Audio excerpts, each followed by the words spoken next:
ఎవరైనా ఇంట్లో బంగారాలు, డబ్బు, ఆస్తులు అన్నీ కోల్పోయిన వాళ్ళు కానీ, ఇవన్నీ సంపాదిద్దాం అనుకున్న వాళ్ళు కానీ ఎవరైనా వస్తే నేను వాళ్ళకి ఒకటే చెప్తాను, అదృష్టత్రం పెట్టుకోండి. మీ దగ్గర 100 తులాలు బంగారం పోతే 1000 తులాలు బంగారం సంపాదించుకుంటారు.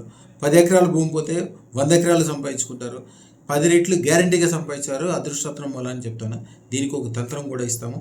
ఏదైనా శుక్రవారం రోజున ఒక తెల్లటి కాగితం మీద ఎర్ర ఇంకుతో 6 సున్నాలతో కూడిన ఒక ముగ్గు, దాని మీద ఓం ఎం ఓం అని రాసి, మీరు ధనం కోరుకుంటే 6 రూపాయి బిళ్ళలు, మీరు బంగారం కోరుకుంటే 6 లక్ష్మీ కోసలు, వెండి కోరుకుంటే 6 వెండి కాయిన్స్ దాని మీద పెట్టి మడత పెట్టి చిన్న మంత్రం చదువుకోవాలి. ఓం ఎం ఓం అంతే. ఈ మంత్రము 1008 సార్లు మంత్రం చదువుకొని కుడి చేతిలో పెట్టుకొని ఇట్లా కుడి చెయ్యి ముయ్యకుండా ఎట్లానే పట్టుకొని మీ దగ్గరలో ఉన్న శక్తి ఆలయం కానీ, లక్ష్మీ దేవాలయం కానీ ఆ ఆలయానికి వెళ్ళి అక్కడ 6 సార్లు ఆ గుడి చుట్టూతో తిరిగి పూజ ఎన్ని చేసుకున్నాక ఇంటికి వచ్చిన తర్వాత, డబ్బులు అయితే మీరు డబ్బులు పెట్టే స్థానంలో, బంగారం అయితే మీరు బంగారం పెట్టే స్థానంలో, వెండి అయితే మీ పూజా స్థానంలో పెట్టి రోజు ఈ మంత్రాన్ని 108 సార్లు కానీ 1008 సార్లు చదువుకోండి.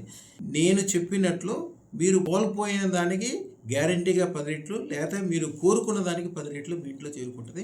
ఇదన్నీ కూడా అదృష్టత్వం ధారణ వల్ల జరిగే అద్భుతాలు. శుభం భూయాత్. నెల క్రితం అదృష్టత్వం పెట్టుకున్నాను, ఇప్పుడు నాకు 50 కిలోలు బంగారం దొరికిందంటే అన్నాడు. దేవుడు పైన కూడా మనం చూడలేదు, మా కళ్ళకి నువ్వే దేవుడివి. ఒక రోజులో వాళ్ళకు నేను నచ్చాను, 2 రోజులు నాకు ఇంటికి వచ్చారు, నేను నచ్చాను. చూసి వారం ఏంది అంతే, వారం ఏంది చూసి అంతా ఓకే, వారం తర్వాత పెళ్ళి, అంతా మొత్తం 10 రోజులు సెట్ అయిపోయింది.